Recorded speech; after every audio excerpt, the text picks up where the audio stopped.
फिलहाल आगे बढ़ लेते हैं। ग्रेटर हैदराबाद म्युनिसिपल कॉर्पोरेशन के इंतखाबात के लिए मुख्तलिफ सियासी जमातों की तैयारी जोरों शोर से जारी है। टीआरएस ने 105, बीजेपी ने 21 और कांग्रेस ने 45 उम्मीदवारों की लिस्ट जारी कर दी है। मजलिस इत्तेहादुल मुस्लिमीन ने अब तक बाज़ाब्ता लिस्ट का इजरा नहीं किया। पहले दिन 20 उम्मीदवारों की नामजदगियां दाखिल की हैं। कुल नामजदगियों का आखिरी दिन कल रहेगा। आज 150 रुकनी जीएचएमसी के लिए 1 दिसंबर को पोलिंग होगी। थोड़ी देर पहले तेलंगाना के वजीर बल्दी नज़्म नस्क ने प्रेस कॉन्फ्रेंस से खिताब करते हुए कहा कि शहर में फिरका वाराना तफरीक डालने की कोशिश की जा रही है, इससे सख्ती से निमटना होगा। तो 150 रुकनी जीएचएमसी है और जिस पर अभी टीआरएस का कब्जा है। थोड़ी देर पहले तेलंगाना के वजीर बल्दी नज़्म नस्क ने प्रेस कॉन्फ्रेंस किया और कहा कि शहर में फिरका वाराना तफरीक डालने की कोशिश की जा रही है। तो दूसरी जानिब हम देख रहे हैं कि नामजदगियों का अमल जारी है। मुख्तलिफ सियासी पार्टियां और सियासी जमातें तैयारियों में जोरों शोर से मसरूफ हैं। टीआरएस ने अब तक 105 और बीजेपी ने 21 और कांग्रेस ने 45 उम्मीदवारों की लिस्ट जारी कर दी है। हमारे साथ हमारे नुमाइंदे जुड़ रहे हैं। अनीसुर रहमान, एक तरफ जहां मुख्तलिफ पार्टियां अपने उम्मीदवारों की लिस्ट जारी कर रही हैं, तो दूसरी जानिब हम देख रहे हैं कि इल्जामात का भी सिलसिला शुरू हो चुका है। कुछ देर पहले प्रेस कॉन्फ्रेंस करते हुए तेलंगाना के वजीर ये कहते हैं कि शहर में फिरका वाराना तफरीक डालने की कोशिश भी की जा रही है। जी सना, बिल्कुल सही कहा। फिर एक बार दोबारा इस चीज़ को दोहराया गया है के तारक रामाराव जो तेलंगाना के बल्दी नज़्म नस्क के वज़ीर भी हैं, अभी मीट द प्रेस जो प्रेस क्लब ऑफ हैदराबाद ने मुनाकिद की थी उससे ख़िताब कर रहे थे। उनका इशारा बीजेपी की तरफ था। उन्होंने कहा कि हैदराबाद एक पुरअमन शहर है, तेलंगाना की आवाम जो है वो अमन को चाहने वाले हैं। यहाँ पर इलेक्शन के दौरान जो है ये उन्होंने कहा है कि उन्हें ये एहसास हो रहा है कि ये महसूस हो रहा है कि शहर में जो है मज़हब के नाम पर कुछ तफरीक डालने की कोशिश हो रही है। उन्होंने कहा कि रियासत जो है हुकूमत इस चीज़ को बर्दाश्त नहीं करेगी और उसे जो है सख्ती से निपटा जाएगा। मैं ये भी बताता चलूँ कि कल जो हाई कोर्ट ने जो सैलाब से मुतासरा लोगों को जो इमदाद की जो रजिस्ट्रेशन हो रहा था, इमदाद जो दी जा रही थी, उसको जो है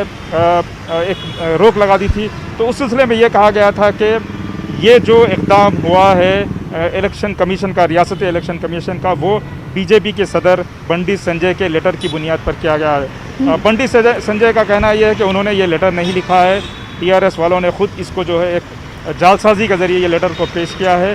चीफ मिनिस्टर कल जो है जब अपने वज़रा से अपने जो अरकान असम्बली और पार्लियामान से खिताब कर रहे थे, उन्होंने अफसोस का इजहार किया कि जो इन हालात में जबकि आवाम जो है कोरोना और सैलाब से मुतासिर है, उन्हें हुकूमत की तरफ से कुछ इमदाद दी जा रही थी और बीजेपी ने उस पर एक तरह से जो है रोक लगा दी है। तो ये जवाबात का सिलसिला जारी है। बंडी संजय जो बीजेपी के सदर हैं, उन्होंने चैलेंज किया है कि अनीसुर रहमान, अक्सर ये देखा जाता है कि इल्जाम तराशी का दौरा रहता है। जीएचएमसी भी इससे दूर नहीं है। अगर बात उम्मीदवारों की नॉमिनेशन की करें या उम्मीदवारों की लिस्ट के हवाले से करें, क्योंकि बहुत कम टाइम रह गया है, महज 11 दिन रह गए हैं इंतखाबात को। 1 दिसंबर को वोटिंग होगी।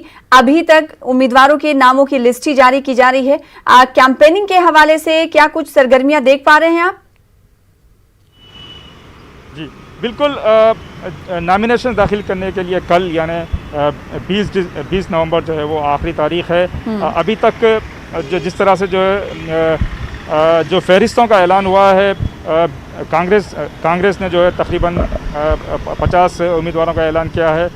उसी तरह टीआरएस ने 105 और बीजेपी ने तकरीबन 25 जो है निश्चितों के लिए अपने उम्मीदवारों का ऐलान किया है। मजलिस इत्तेहादुल मुस्लिमीन ने कोई बाज़ाब्ता फ़हरिस्त का इजरा तो नहीं किया, लेकिन उन्होंने अपने चंद कारकुनों से कहा है जो जिसमें ज़्यादातर जो इससे पहले कारपोरेटर्स हैं रह चुके हैं, उनको ये कह दिया गया है कि वो अपने नॉमिनेशंस फाइल करें। तो कुल मिलाकर जहाँ तक बीजेपी की बात है, इनका रवैया कुछ मुहताज सा है अपने उम्मीदवारों को ऐलान करने के लिए। एक और इत्तला ये भी मिली है कि बीजेपी का शायद पवन कल्याण जो फिल्म स्टार हैं, उनकी पार्टी जनसेना से इत्तेहाद हो सकता है। बीजेपी के सदर बंडी संजय अभी कुछ ही देर में पवन कल्याण से मिलने जा रहे हैं। तो ये भी कहा जा रहा है कि ये जो है ये जो इक़दाम है बीजेपी का, ये जिस तरह से वो कोलैबोरेशन कर रहे हैं पवन कल्याण से, तो उनके लिए ये एक जो है मुस्बित इक़दाम हो सकता है। उन्हें जो है ज़्यादा जो है सीटों पर जो उनके उम्मीदवार हैं उनकी जीत के इम्कानात बढ़ सकते हैं। जी, बेहद शुक्रिया अदा करना चाहेंगे अनीस सुलेमान हमारे साथ जुड़ने के लिए, इस हवाले से तफसीलात देने के लिए। तो दौरा है जी।